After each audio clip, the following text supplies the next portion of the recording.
You're looking at Capitol Hill, where the Senate is holding a so-called vote-a-rama in an effort to pass what President Trump has dubbed the Big Beautiful Bill. President Trump has a self-imposed deadline of July 4th in order to get it done. Democrats are standing firm against the bill as Republicans look to rally support from within the party to get it passed. With every rewrite, Senate Republicans have made their bill more extreme, pro-billionaire, and more hostile to people's health care and livelihood. Why do they do that? There's a small group on that side of the aisle, MAGA hard right-wingers, who are dictating what's happened, and all the rest of the senators on the Republican side who know it's wrong go along. When we use reconciliation to keep taxes low, and by the way, that's all we are doing here is extending current tax policy. We are preventing over a $4 trillion tax increase on the American people. And when you vote against this, that's what you'd be voting for. For more on this, we want to bring in CBS News White House reporter Aaron Navarro. Aaron, it's great to talk to you. First, just explain what is a vote-a-rama and why did they choose this? Meg, it's essentially a moment for senators to potentially put amendments on the floor, potentially delay the vote. What we've heard so far from the White House is that they're expecting this to pass the Senate potentially later this evening, potentially midnight, going into tomorrow. And they've really only voiced optimism that it will get to the president's desk.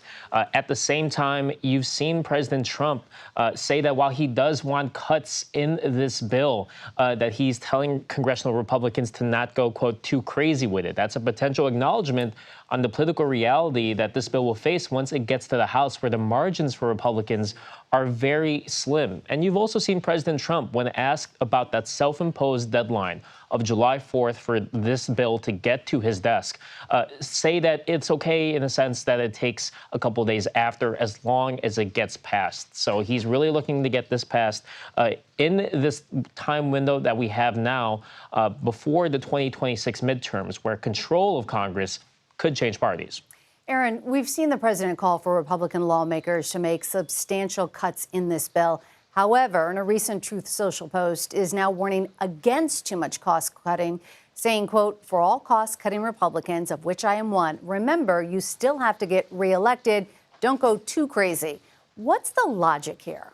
I think he wants to appease some of those congressional Republicans who are concerned about the potential political blowback from this bill, particularly its provisions as it relates to adding requirements for Medicaid. That's been something that Democrats have signaled they will politically use against Republicans going into the 2026 midterms. But again, it remains to be seen that there's any changes when it comes to those provisions in this bill. All right, and I want to shift gears here just a minute, but the Trump administration is threatening to cut all federal funding to Harvard after a federal task force investigation found the school failed to protect its Jewish students, violating their civil rights. What more are you learning? Yeah, we know the White House sent a letter to Harvard's leaders saying that their investigation found that they have violated Title VII of the Civil Rights Act, which prohibits discrimination in programs that receive federal funding. The investigation from the administration claims that a majority of Jewish students on campus reported feeling negative bias or discrimination, referenced the encampments related to protests against Israeli strikes on Gaza, saying that not enough of those students were disciplined. In a response, Harvard says that it has, quote, made significant strides to combat bigotry, hate, and bias, and said they, quote, strongly disagree with the government's findings. Though we did hear White House Press Secretary Caroline Leavitt say that Harvard and the administration are negotiating behind closed doors. All right, Aaron Navarro, thank you. We want to bring in CBS News congressional correspondent Caitlin Huey-Burns from Capitol Hill for more on the budget bill. Caitlin, it's great to see you. The updated draft of the Senate mega bill is set to slash incentives for renewable energy like wind and solar, while going as far as to tax-related projects in the future.